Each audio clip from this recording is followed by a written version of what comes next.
خواتین کے عالمی دن کے حوالے سے جماعت اسلامی پاکستان حلقہ خواتین کی جانب سے اسلام آباد میں خواتین مارچ کا انعقاد کیا گیا، جس میں بڑی تعداد میں باحجاب خواتین نے شرکت کی۔ خواتین نے ہاتھوں میں پارٹی پرچم اور بینرز اٹھا رکھے تھے۔ خواتین کا کہنا تھا کہ اس جدید دور میں بھی خواتین ظلم کی چکی میں پس رہی ہیں۔ تعلیم اتنی مہنگی ہو چکی ہے کہ آج بھی بچیوں کی تعلیم ایک خواب بن کر رہ گیا ہے۔ جو بھی عورتوں کو مسائل ہیں اس کی ریزن کو تلاش کی جائے، نہ کہ عورتوں کے حقوق کو تبدیل کرنے کی نعرے لگائے جائیں، جو کہ انتہائی غلط ہیں۔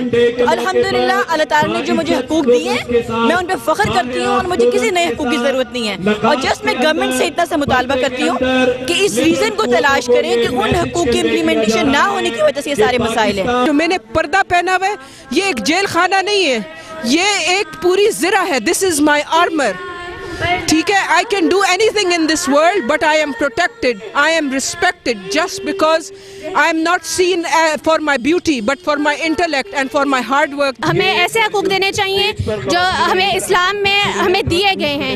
ہمیں اللہ اور اس کے رسول کے مطابق اپنی زندگی بسر کرنی چاہیے، نہ کہ ان بے حیا سلوگنز کو فالو کرنا چاہیے۔ بطور مسلم خاتون میں یہ کلیم کرتی ہوں اور میں یہ دعویٰ رکھتی ہوں کہ اسلام نے مجھے بہترین حقوق دیے ہیں، اور جو حقوق مجھے اسلام نے دیے اس کے علاوہ مجھے کسی حق کا کوئی مطالبہ نہیں ہے۔ مارچ کے اختتام پر خواتین کے حقوق کی آگاہی کے لیے پریس کلب اسلام آباد سے چائنا چوک تک واک کا بھی اہتمام کیا گیا۔